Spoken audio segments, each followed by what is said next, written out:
Kaip ir kiekvienas žmogus, aš įsivaizduoju, gimęs jisai yra su lanku ir viena strėle. Tai yra, kada tu gyvenime gauni vieną strėlę, paleisti vieną kartą. Ir jeigu tu nepataikai 10, tavo gyvenimas veltui. Ir nuo pat gyvenimo pradžios tu vaikštai su nuleistu lanku ir strėlę ir galvoji, į ką man šauti, į ką investuoti visą gyvenimą. Aš noriu turėti tikslą ir atiduoti širdį kažkam, kad paleisti vienintelį šūvį, nes antros strėlės nebus. Ir gyvenimas tai prasideda, kad ieškai to tikslo ir vis prisitaikai vieną, į antrą, į trečią tikslą. Ir mano gyvenime nieks neveikdavo. Aš nerasdavau tikslo, dėl kurio verta investuoti gyvenimą. Arba jie nesisekdavo.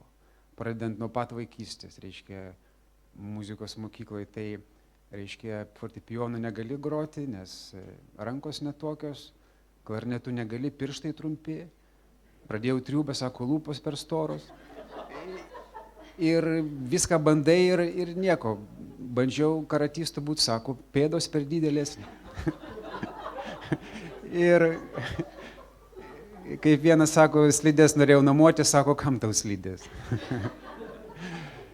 Ir ieškai visą gyvenimą, į ką paleisti tą šūvį. Aišku, atsidarė po sovietmečio, atsidarė visos galimybės žinoti apie gamtinį pasaulį ir tai buvo be galo įdomu, ir rytų religijos, ir ten pasirodo, ne visi gali būti, pasiekti tą nirvaną ar kažkokią, reikia 21 dienos, aš tiek neištvėriau. Viską bandai ir lėkštutės bandžiau ir kviesti dvasios, kaip neteina, taip neteina. Ir galvoju, niekas ant manęs neveikia. Kol vieną kartą sesuo atėjo, sako, yra toks Jėzus ir aš matau regėjimus.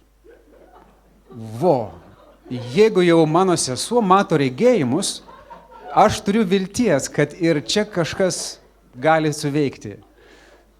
Ir aš pagalvojau, ar taip, niekas ant manęs neveikia, tai jeigu šitas Jėzus yra, tai po 21 dienos tai praeis.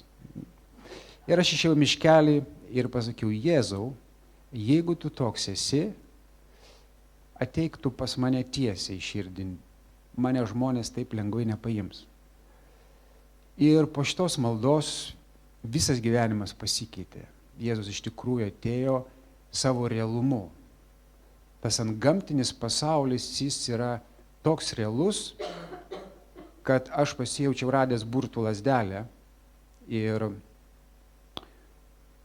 prasidėjo gyvenimas su viešpačiu. Pradedant dvasios krikštų, kada iš tikrųjų šventoji dvasia užpildė antgamtiškai be jokio žmogaus pastangos. Ir aš tuo metu nemokėjau anglų kalbos ir pradėjau kalbėti anglų kalba ir supratau, kad aš susidūriau su tuo, kuris toks didelis ir toks realus, kad man, ant kurio nieks neveikia, veikia. Ir tuo metu buvo 91 metai, antrai praktiškai visose bažnyčiose buvo prabudimų stebuklų metas. Kur nuveini, atsiverti Evangeliją ir matai, demonas kalba taip, kaip ten kalba, jis išeina, kaip ten išeina. Žmogus pagyja, pranašauja. Ir pradėjom lankyti bažnyčią, tuo metu sekmininkiškai, ir iš tikrųjų Dievo realumas, veikimas buvo toks stiprus, kad aš prieš kiekvieną susirinkimą padarydavau atgailą, nes Dievas skaitydavo mintis. Ir jeigu aš ateisiu su nešvariom mintim, jisai pastebės. Ir buvo tokia įtampa gerąja prasme, kad Dievas viską mato. Jis kalba, jis pastebi ir jeigu aš neteisingai mąstysiu, jisai viską pastebės. Todėl aš paėmiau tą lanką, pamačiau tą tikslą, antgamtiškumą ir Dievo veikimą. Ir aš paleidžiau šūvį, vienintelį, kurį turėjau. Mano tikslas prasidėjo, kad patirti dvasios dovanas, patirti jo antgamtinį veikimą ir suinvestuoti viską į tai. Ir 3,5 metų, kada tu matai, tas šūvis lekia, tu pilnas vilties ir lauki, metai eina ir tu pamatai, kad greičiausiai tu nepataikysi 10, bus 9.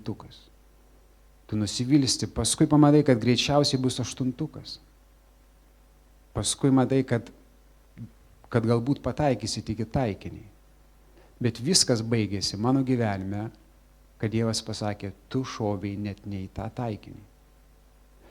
Mano gyvenime tai vyko, kad susižavėjęs ant gamtiškumu ir Dievo veikimu aš prašoviau. Mano gyvenime atsirado be pagrindų siekimas, be Dievo meilės, be Dievo žodžio pagrindo ir be asmens, kuris mane pamilo. Aš po truputį tapau ir fariziejumi, ir pasitikėjau savo nuoširdumu, kad aš niekada Dievo nepaliksiu, aš taip jį myliu, aš viską pašventęs jam, tai yra neįmanoma.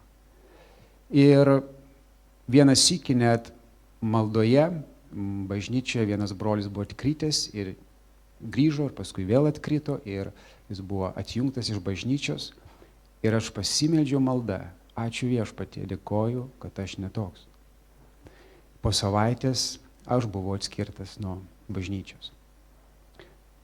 Ir tai prasidėjo, kad aš padariau vieną nuodėmę, ją pakartojau, pagalvojau, jeigu mane atskyrė, su viena nuodėmė, tai su 2 tikrai daugiau atskirs. Bet praėjo keletą savaičių, buvo jau 3 nuodėmės stiprios, paskui 4. O kaip gyventi su 4 didelėm nuodėmėm? Todėl nuodėmės ėjo, jos didėjo, širdis kietėjo ir liko plikas faktas, prisiminimas, kad Dievas yra ir kad tu eini į pragarą. Ir prasidėjo 12 metų, aš gyvenau su be tikėjimo, be vilties, nuodėmingam gyvenime, sužinojimu, kad einu tiesiai į pragarą ir man nėra jokios vilties, nes aš Dievo nebenoriu. Kada dingsta troškimas Dievo, tik plikas žinojimas, kur tu eini. Tu negali nieko pakeisti, tu nesuvaidint gali, kad tu nori grįžti pas jį. Ir aš vakarais matydavau naktį savo kambarį demoną, kuris stovėdavo ir laukdavo. Ir žinodavau, jeigu aš mirsiu, jis bus pirmas, kuris mane pasitiks. Ir mano mintis ir gyvenimas būdavo susijęs su mintimis apie mirtį, apie išnykimą. Ir tai prasivežė su kaltinimu į iššūkį Dievui. Ir aš pasakiau Dievui, kad man nereikia nei vieno stebuklo, man nusispjaut prikėlimą iš mirusių ir išgydymai. Jeigu tu toks didis, pakeisk tu širdį, pakeisk tu mane. Aš jeigu būčiau matęs prikėlimą iš mirusių, tai nieko nepakeičia širdies, nieko. YouTube'as pilnas tokių stebuklų. Bet kas gali pakeisti žmogaus širdį?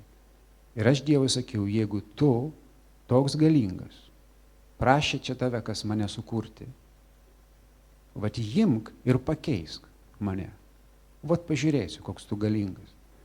Ir aš užmiršau šitą maldą ir praėjo daug metų ir aš gyvenau gyvenimą, kaip praleisti laiką pakeliui į pragarą. Ir vieną dieną po daugelio stambių nuodėmių, staiga ryte aš išgirdau 7 žodžius. Jeigu šiandien pasakysi atleisk, tau bus atleista. Ir aš žinojau, žodis šiandien skambėjo taip stipriai. Ir aš laukiau vakaro, bijojau tą dieną kalbėti nereikalingų žodžių. Ir grįžau namo į Lazdynus ir atsiklaupęs vietoj 7 žodžių pasakiau 1. Atleisk. Ir 12 metų jie dingo. Tas pats karštis, tas pats troškimas grįžo po 30 sekundžių. Aš nepadariau nei vieno darbo, išskyrus 1 žodį. Ir aš vėl matau, kad aš noriu tarnauti Dievui, vėl noriu jį mylėti. Ir be abejo, aš pasiėmiau tą lanką ir sakau, Dieve, dabar šausiu. Bet į kokį taikinį? Ir aš galvojau, taip susiklostė situacijos, kad aš išvažiavau į tokią šalį Papua Naują Gvinėją ir aš galvojau, kad Dievas mane kviečia misionieriauti. O dabar tai prabudimas. Aš dėkoju Dievui, iškėlęs rankas, meldžiausi, ačiū už tą Dabar po atkritimo jau koks stebuklai bus. Galės ten mane kankinti, nekankinti, nesvarbu, bet prabudimas garantuotas. Tu mane siunti, ačiū tau, ačiū tau, ačiū tau. Dėkojau, nuvažiavau ir patekau į kambarį su privačiu baseinu, bet patarimų neišeiti į gatvę ir draudimų dirbti. Nerekomendacija, tiesiog daug laiko ir nieko. Ir aš Dievui pradėjau vėl grumoti, sakyti, ar čia krikščioniškas gyvenimas? Ar čia gyvenimas be stebuklų, be tavo veikimo? Tai tu čia dabar šitaip norėjai? Kur ta tiesa, kur čia tas prabudimas? Ir kai paprastai išsirėki Dievui, viską išsakai, tada būna tuščias indas, gebantis priimti tai, ką tu nenori. Ir Viešpats prakalbo, kad, sako, aš ne visada siunčiu dirbti Dievo darbus. Aš siunčiu kartais į dykumą, kad tu surastum asmenį, kuriam tarnauji, kad tu surastum Dievą asmeniškai. Ir aš gavau laiko dovaną ieškoti jo. Tas ieškojimas užtruko metus, kuris palaipsniui virto prisirišimu prie žodžio. Paskui aš grįžau į Lietuvą ir taip pat norėjau, galvojau, ką toliau daryti. Taip susiklostė situacijos, kad aš atsisakiau darbo ir to, kurio atsisakiau, kito negaunu. Ir 3-4 mėnesius aš isterijoje pradėjau terorizuoti Dievą, duoti man darbą. Aš atsistojau ant Biblijos, iškėliau dangų, rodžiau visus pažadus. Tada galvojau, kaip išprovokuoti Dievą, suteikti man darbą. Galvojau, pasninkas iki mirties galėtų taip padaryti. Bet po 1,5 dienos jogurtas mane išvesdavo iš kantrybės ir baigdavosi pakartotiniu pasninku po 2 dienų. Bandžiau Dievą išprovokuoti ašarom ir gulėjimu ant grindų. Irgi nepadėjo. Ir galvojau, Dieve, tau manęs negaila. Tu visiškai nesirūpini savo vaikais. Ir Viešpačiui aš viską išsakiau ir išliejau iki dugno. Ir tada pasidaro tuščia, lengva ir paprasta. Ir tiesiog, žinau, Viešpats sako, tiesiog eik miegoti. Ir kada prieš miegą atsiverčiau Bibliją, jis prakalbo, sako, tu ieškai tik paviršiui. Nedarbas esmė yra, bet mano žodis. Ir paskui aš, kada susitaikiau su tuo, aš gavau darbą Italijoje, išvažiavau į 3 metus, praleidžiau ten. Ir vienintelės durys, kurios buvo atidarytos, tai žodis. Ir kada aš bandydavau nuo jo nukrypti ir būti aktyvus kažko dėl Dievo, viskas būdavo uždaryta, išskyrus žodis. Ir tuo metu malda kalbomis, be jokių maldų sąrašų, be jokių spaudimų už nugaros melstis už Afriką, už Lietuvą ar už kitus. Tiesiog malda kalbomis, galvojant apie jį, be jokio spaudimo ir laisvai. Ir tai buvo vienintelės durys atviros. Ir aš pradėjau ieškoti, kurgi man tą šūvį paleisti. Pašaukimo arba dėl ko tu esi sukurtas. Ir be abejo, ta didybės manė, jinai nuo senų laikų, jinai persikioja. Išdidumas jis visada šalia, jis kvėpuoja šalia. Ir jis diktuoja tarnavimą Dievui savo plotmėje. Ir aš pagalvojau, kad reiktų kažką dėl Dievo didingo nuveikti. Ir pirmiausia, supratau, kad pats baisiausias ir didingiausias dalykas būtų išgelbėti musulmonus. Ir aš pasimeldžiau maldą, Dieve, panaudok mane 200 000 musulmonų, bet staiga pasitaisiau iki 1 milijono, nes, sakau, negalima Dievo neįvertinti. Daryk tai, kas būtų daugiau negu tu. Tada paskaičiau antrą žingsnį, kad sako, kai tu svajonę priėmės, daryk konkrečius žingsnius. Tada aš sakau, reikia mokintis arabų kalbos. Pradėjau mokintis arabų kalbos. Ir trečias žingsnis, sako, reikia išvažiuoti mokintis. Ir kur susirasti šalį, kur būtų tikrai iššūkis ir pavojinga. Ir staiga aš girstu vienas kalbas, sako, Jemene ten labai jau ten, sakau, čia Dievui kaip tik tiks. Ir nusipirkau bilietą ir apsiskelbiau, kad važiuoju musulmonų. Ir skrendant lėktuvu aš užmigau ir tiesiog išgirdau žodį, kol nesusitaikysi, negausi vizos. Ir aš galvojau, koks tai simbolinis žodis. Viza turbūt veidas ar atviros durys. Aha, aš turbūt ten iš karto neįeisiu tarnavimą, bet galbūt bus kažkokie tai trukdžiai. Tai buvo paprastas žodis ir iš tikrųjų aš buvau sulaikytas, uždarytas su Džibučio ir Somalio piliečiais. Ir aerouoste 1,5 paros laukiau. Pradžioje meldžiausi kalbomis, bandžiau velniui išspardyti užpakalį, nepadėjo. Tada bandžiau cituoti Dievo pažadus, irgi nepadėjo. Tada prasidėjo isterika, nieks neveikia. Tada atsidėjo vienas likęs dalykas, kurį visada atidedi paskutiniu - susitaikyti. Ir kai susitaikiau, atsiverė duris ir teko grįžti nukabinus nosį nuo didžiulio pašaukimo gelbėti musulmonus į tą patį kambarėlį, kur yra Dievo žodis ir malda. Ir pasipiktinęs eilinį kartą Dievu, tiesiog pradėjau melstis. Buvo toks depresinis laikas, kada tu nematai tikslo, dėl ko, į kurį tau norisi šauti. Ir Viešpats prabilo vieninteliu žodžiu, sako, jei mano žodį padarysi svarbiausiu savo gyvenime, tu pamatysi, kur jis nuves. Ir sako, duodu tau 1,5 metų laiką išbandyti žodį, ką jis gali. Ir aš pagalvojau, 1,5 metų nėra labai daug, jeigu jis leidžia išbandyti jo žodį ir man nieko nereiks daryti, bet jo žodis padarys tai 1,5 metų tebūnie taip. Ir 1,5 metų prasidėjo laikas, kada tu ateini pas Dievą be sąlygų ir leidi jo žodžiu kalbėti tai, ką jis nori. Pasikliaudamas, kad ne tau reikės jį pildyti, bet jeigu tu jį priimsi, jis savyje turi jėgą išpildyti tai, dėl ko jisai ateina. Ir būtent tada Viešpats pradėjo kalbėti, kad palikti tą darbą ir eiti, sako, šaukiu tave pamokslauti. Ir man tai buvo neįmanoma palikti darbą, nes buvo sąlygos labai geros, didžiulis atlyginimas ir aš norėjau, kad Dievas parodytų 2 žingsnius. Viešpatie, parodyk man ir kur eiti. Aš bandžiau jį išprovokuoti, kad aš silpnas, man reikia vis tiek daugiau žinoti negu kitiems, nors 1 žingsnio antro. Bet būdavo tik šypsena ar tyla. Kol šito nežengsi, nebus antro. Ir kada jau nešti pareiškimą, galvojau, kokią priežastį man pasakyti reikės. Ir paklausė manęs, tai kur tu gavai darbą geresnį? Sakau, aš einu pamokslauti. Kur? Sakau, po miestelius.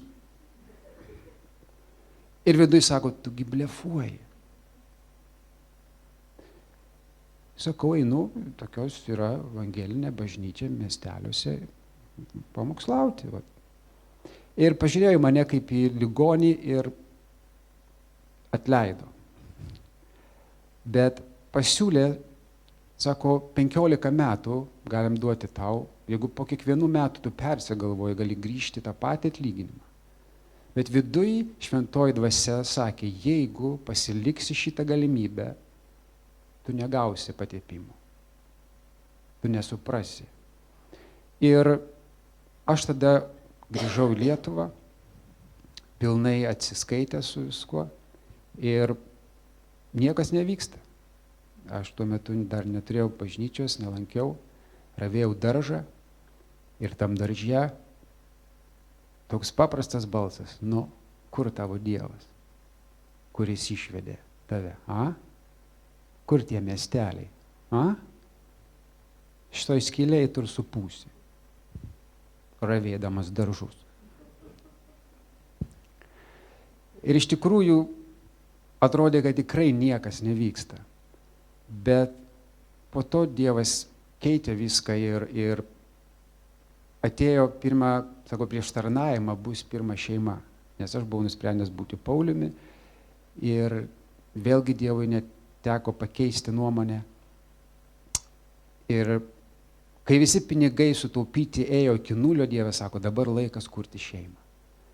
Ir aš sakiau, ar tau netėjo geresnio laiko pasiūlyti kurti šeimą, kai aš dabar neturiu jokių galimybių ir sąskaita eina prie nulio. Ir dabar kurti šeimą. Bet Dievas palaimino šeimą. Paskui atsirado darbo, vėl klausimas. Ir aš jau turėdamas tą patirtį neigiamą citavau visus pažadus, bet Viešpats vieną naktį jisai parodė, kad aš tuščioj gatvėje ir nei vieno žmogaus. Jis sako, čia tu ieško, pavyzdžiui, ieškai darbo. Ir staiga atsiranda du angelai, duoda 2 pačkės pinigų ir sako, matai kaip paprasta surasti darbą. Ir Viešpats, aš atsiverčiau žodį, Bibliją, jinai kaip gyva kalbėjo. Sako, 1 metus valgysi, kas liko, 2, kas savaime žuks, o 3 sėk ir pjauk. Ir lygiai 2 metus aš neturėjau darbo, visos durys uždarytos. Aš nusprendžiau neeiti ieškoti sargo, bibliotininko, bet ko. Siunčiausi į statybas, į reklaminės, į visur ir visur neigiami atsakymai. Arba jokių. Bet jeigu Dievas pasakė, kad 3 metus sėsi ir pjausi, taip ir bus. Ir iš tikrųjų, artėjant tam laikui, staiga skambutis ir vienas sako, mes čia prieš 2 metus radom tavo CV dėtą. Nieko savo sakau. Neatsimenu, kad dėjau kada. Ir davė darbą. Bet aš, norėdamas pažiūrėti, ar Dievas tikrai išpildė pažadą, pažiūrėjau, paskaičiavau, savaitę Viešpats užvėlavo. Ir kaip žinot, kaip gera būna, kai prigauni Dievą. Tu jam viską atleidi ir sakai, ačiū už darbą, bet čia yra kabliukas toks. Savaitė. Ir iš karto skambutis ir skambina, ar žinai, galėtum savaitę anksčiau pradėti dirbti? Ir taip praradau galimybę dar patostogauti savaitę. Bet viso to reziumė yra, kad iš tikrųjų Dievas turi kiekvienam planą. Ir tas tikslas, jis koks tapo, jis yra tikslo davėjas, tai yra tikslas. Asmuo, kuris tau rodo tavo gyvenimą, į jį paleis šūvį vienintelį, apsimoka. Ir aš kažkada apie pašaukimą, tą didybės maniją nuo prabudimo laikų, kuri ėjo, visada aš galvau, kad kelias su Dievu bus didingas. Ir Viešpats, kalbėdamas apie pašaukimą, jisai prabilo, kad tavo pašaukimas pirma, imti kryžių. Galvau, kad kryžius tai prieš ženijantis, kažkas sakė, bus žmona kryžius. Lyg tai ne. Kiti sako, uošvinė kryžius. Irgi ne. Dar sako, bus kritika kryžius, persekiojimai tarytum nėra. Bet iš tikrųjų kryžius tai yra vidinis kryžius, kada tu nori ne taip, kaip nori Dievas. Tikslas, jis yra aiškus ir gražus, bet jo gyvenimas visada bus ne taip, kaip tu nori. Ir tai yra vidinis kryžius, kuris visada kertasi su tuo, kaip Dievas nori. Jis moka palenkti, jisai moka pakeisti gyvenimą. Ir ėjimas su Dievu iš tikrųjų šiame kelyje nėra šlovės žmogui. Visa, kas siūloma, tai yra kryžius. Ne kaip kankinimo simbolis, bet kaip apsikeitimo valia.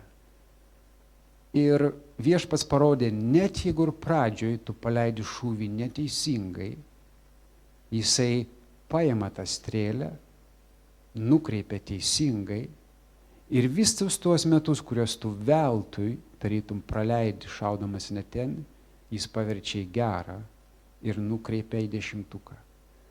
Dėl to, baigiant liudijimą, tai, ką galiu paliudyti, tai Dievo žodis, kuris sako, kad jis yra ištikimas. Net jeigu tu nesi ištikimas, jis lieka ištikimas. Jeigu jis pradėjo kažką ir tu viską sugriovei, jis davės iki galo. Jam nieko nėra neįmanoma. Todėl po viso atsisukęs atgal į dalį savo gyvenimo, tu matai, kad nėra beviltiško žmogaus. Ir kada Dievas atstatė, aš viduj turėjau supratimą, kad jeigu Dievas sugebėjo atstatyti mane, nėra labiau neįmanoma atstatyti žmonių. Gal kam nežinant gyvenimo atrodo, kad kas čia tokio, bet aš pažįstu save, žinau savo tas vidinės galimybės ir kur tikrai neįmanoma buvo. Tai, kad aš sėdžiu čia, kad kalbu, tai yra tas gyvas stebuklas. Ir tie žodžiai, su kurie priekaištos šiam sakiau, dabar jis gali įrodyti, štai aš priėmiau tavo iššūkį mestą. Aš galiu pakeisti žmogaus širdį. Aš galiu jį davesti ten, kur mano valia, kur mano planas.